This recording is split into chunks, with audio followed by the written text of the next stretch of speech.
Olá, acaba de entrar em vigor uma nova lei que promete mudar e muito as regras do jogo dos seguros aqui no Brasil.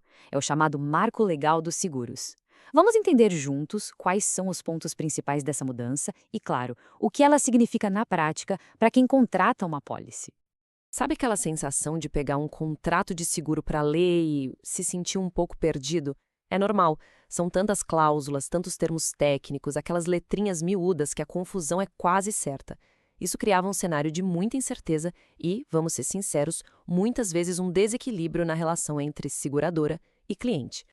Pois é, foi justamente para organizar essa bagunça que o novo Marco Legal dos Seguros nasceu. A ideia central é bem simples, na verdade: pegar todas aquelas regras que ficavam espalhadas pelo Código Civil e consolidar tudo numa única lei feita sob medida para o setor de seguros. E o foco principal dessa lei é um só: trazer mais transparência e mais equilíbrio para essa relação. A lei quer garantir que quem contrata um seguro saiba exatamente o que está coberto, quais são seus direitos, seus deveres e o que fazer quando um imprevisto acontece, o que a gente chama no mercado de sinistro. Tudo isso, idealmente, sem espaço para entrelinhas ou dúvidas. Olha, essa imagem aqui resume bem a transformação. A gente sai de um emaranhado de regras que estavam dispersas, muitas vezes ambíguas, para um sistema muito mais organizado.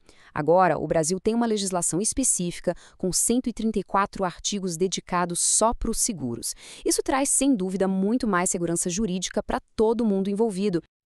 Então, vamos aos pontos cruciais. Primeiro, tudo aquilo que o seguro não cobre, as famosas exclusões, agora precisa estar escrito de forma bem clara e destacada no contrato.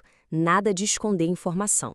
Segundo, as seguradoras passam a ser obrigadas a apresentar um questionário para que o cliente possa declarar direitinho os riscos que ele quer cobrir. E talvez o mais importante de tudo, se pintar qualquer dúvida na interpretação de uma cláusula, a decisão tem que ser sempre a mais favorável ao segurado. Isso é uma virada de chave.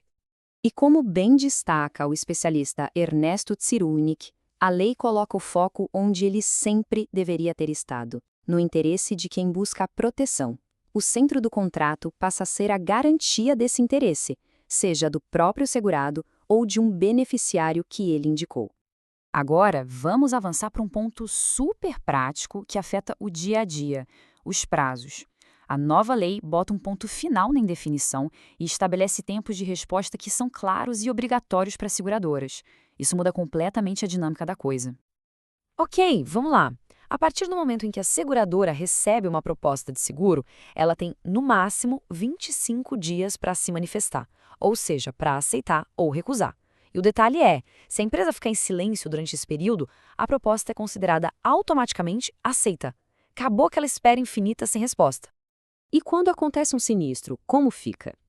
Bom, depois de todos os documentos necessários são enviados, a seguradora tem um prazo de 30 dias para pagar a indenização. E se por acaso houver uma recusa, ela não pode ser de boca. Tem que ser formal, por escrito e muito bem fundamentada, explicando o porquê da negativa com base no contrato ou na lei. E aqui vem outra proteção que é, olha, fundamental para o consumidor. A seguradora não pode mais cancelar o contrato do nada, de forma unilateral. Isso põe fim àquela insegurança de perder a cobertura de uma hora para outra e traz uma estabilidade muito maior para quem está com sua proteção em dia. É claro que uma mudança desse tamanho não afeta só o consumidor final. Todo o ecossistema de seguros, as próprias seguradoras, os corretores, todo mundo precisa se adaptar a essa nova realidade, com novas responsabilidades. Para as seguradoras, o desafio é gigante. Elas vão ter que revisar todos os seus contratos, atualizar sistemas, reorganizar processos internos para conseguir cumprir esses novos prazos e as exigências de transparência. Mas vamos focar um pouquinho no papel do corretor, que também ganha novas e importantes atribuições.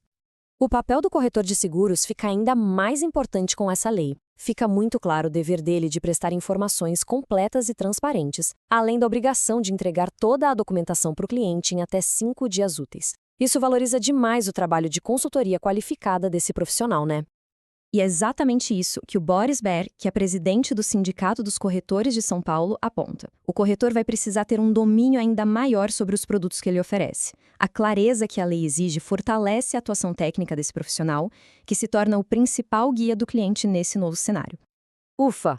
Como a gente viu, a transformação é bem profunda e mexe com todo mundo no mercado. Mas acredite, essa nossa conversa está só começando. A lei é bem extensa e tem outros pontos muito importantes que vale a pena a gente conhecer. O que a gente fez aqui foi focar na clareza, nos prazos e nas novas responsabilidades, que são os impactos mais diretos no dia a dia. Só que existe um outro ponto, bem mais complexo, que a lei também mudou completamente. Fica a pergunta, né? O que acontece com os prazos para entrar com uma ação na justiça contra a seguradora? Esse conceito, a prescrição, que basicamente define até quando um direito pode ser exigido judicialmente, sofreu mudanças bem relevantes e que já estão gerando bastante discussão. E esse ponto é tão cheio de detalhes e tão importante que ele merece um capítulo só dele. Por isso, na nossa próxima análise, a gente vai mergulhar fundo nisso. Como os prazos de prescrição funcionavam antes, como ficam agora e o que isso muda na prática. Não dá para perder.